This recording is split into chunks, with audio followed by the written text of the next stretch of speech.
Hello সবাইকে, আজকে একটা ইজি এবং চটজলদি টিফিনের রেসিপি দেখাবো। সেটা হচ্ছে বার্গার। এখানে বার্গার বান দেখতেই পাচ্ছ নিয়ে নিয়েছি আমি এই বার্গার বান। এবার হচ্ছে আমি চিকেন নাগেটস নিয়েছি। এই চিকেন নাগেটসগুলো অল্প তেলে আমি হালকা করে ভেজে নিচ্ছি, দেখে নাও। এই যে তেল, সাদা তেল গরম হয়ে গেছে, এর মধ্যে আমি নাগেটসগুলো দিয়ে দেবো। দিয়ে এগুলোকে হালকা করে ভেজে তুলে নেবো। এখানে নাগেটসগুলো ভাজা কমপ্লিট, এগুলোকে প্লেটে তুলে রেখে দেবো। এবার আমি বার্গার বানগুলোকে দু অর্ধেক করে কেটে নিয়েছি মাঝখান থেকে। এর ভিতরে এবার আমি বাটার লাগিয়ে দিচ্ছি। যদি বাটার কেউ পছন্দ না করে তো নাও দিতে পারে, বাট আমার ভালো লাগে তো তাই আমি বাটার দিয়ে দিচ্ছি। প্রত্যেক কটা ব্রেডে আমি এরকমভাবেই বাটার লাগিয়ে নেবো। এই বার্গারের রেসিপিটা খুবই সোজা এবং খুবই তাড়াতাড়ি তৈরি হয়ে যায়। বাচ্চারা যখনই বাইরের বার্গার খেতে চাইবে তাদেরকে এই হোমমেড বার্গারের রেসিপিটা বানিয়ে দেওয়া যেতে পারে। এখানে বাটার লাগানো কমপ্লিট। এবারে আমি ব্রেডগুলোকে একটু সেঁকে নেব। তো এখানে না সেঁকলেও চলতো, বাট আমি একটু সেঁকে নিচ্ছি। এখানে আমি হালকা করে ব্রেডগুলোকে সেঁকে নিয়ে তুলে নেব। এবং কাদের কাদের বার্গার খেতে ভালো লাগে অবশ্যই কমেন্টে জানিও, এবং ভিডিওটা ভালো লাগলে লাইক করো। হালকা শাঁকা হয়ে গেছে, এবার আমি এগুলোকে তুলে থালায় তুলে নিচ্ছি।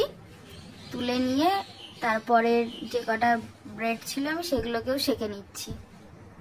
এই বার্গার রেসিপিটা বড় বাচ্চা প্রত্যেকেরই খুবই ভালো লাগবে। এই বার্গারটা বানিয়ে বাচ্চাদের টিফিনে বা বড়দের সন্ধ্যাবেলার টিফিনেও খাওয়া যেতে পারে। এবার আমি একটু ফ্রাই প্যানে 1 চামচের মতন বাটার দিয়ে দিচ্ছি। বাটারটা দিয়ে ভালো করে আমি এখানে মেল্ট করে নিচ্ছি।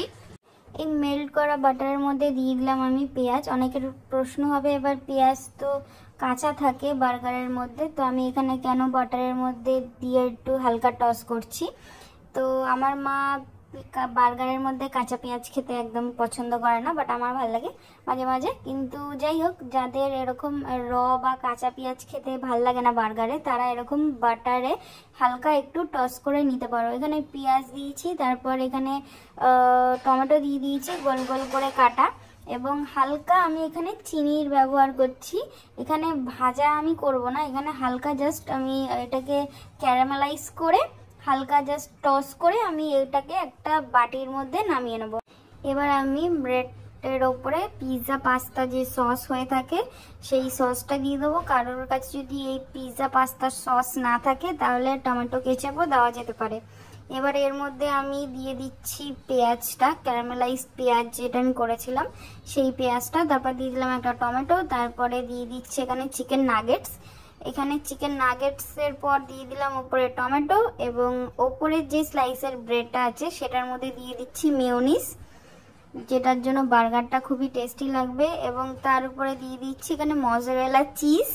এখানে মজারেলা চিজ দেওয়ার পর এরপর দিয়ে দিচ্ছি আমি হচ্ছে ওপরের ব্রেডটা। দিলেই বার্গার কমপ্লিট। এবার সেম প্রসেসেই আমি চিকেন নাগেটস, তারপরে পেঁয়াজ, তারপরে টমেটো, এইভাবে যে যেরকমভাবে সাজাতে পছন্দ করবে সেরকম টপিংস দিয়ে সাজিয়ে নেবে। এবং আমার এটাই খুবই সিম্পল লাগে চটজলদি খাবারের জন্য। বাড়িতে সবসময় পেঁয়াজ টমেটো তো থেকেই থাকে, তো সেগুলো দিয়েই আমি করেছি। আশা করি সবার ভালো লেগেছে। ভালো লাগলে অবশ্যই আমার চ্যানেলটিকে সাবস্ক্রাইব করো এবং ভিডিওটাকে লাইক করো। একবার এইভাবেও বার্গার ট্রাই করে দেখতে পারো যে কীরকম লাগে। এরকমভাবেই আমি করে নিচ্ছি, দিয়ে তারপর আমি চিজ দিয়ে এটাকে কভার করে দিচ্ছি। এটাকে এইভাবেও বার্গারটাকে খাওয়া যায়, অথবা 3-4 সেকেন্ডের জন্য মাইক্রোওভেনে এটাকে হালকা গরম করে নেওয়া যেতে পারে, অথবা তাওয়াতে। যাদের মাইক্রোওভেন নেই তারা তাওয়াতেই এটাকে হালকা গ্যাসের ফ্লেমটাকে আস্তে করে 2-3 সেকেন্ডের জন্য ঢাকা দিয়ে যদি রাখো, চিজটা মেল্ট হয়ে যাবে, তাহলে খেতে আরও বেশি ভালো লাগবে। বার্গার আমার রেডি খাওয়ার জন্য। তো আমি মাকে বলেছিলাম যে ক্যামেরার সামনে এসে বলতে কেমন হয়েছে, বাট মা খুব শাই। তো যাই হোক, তো মা ক্যামেরার সামনে আসেনি, তো আমার ভাইকে দিয়ে টেস্ট করালাম, তো বললো খুব ভালো হয়েছে। ভিডিওটা দেখার জন্য থ্যাংক ইউ।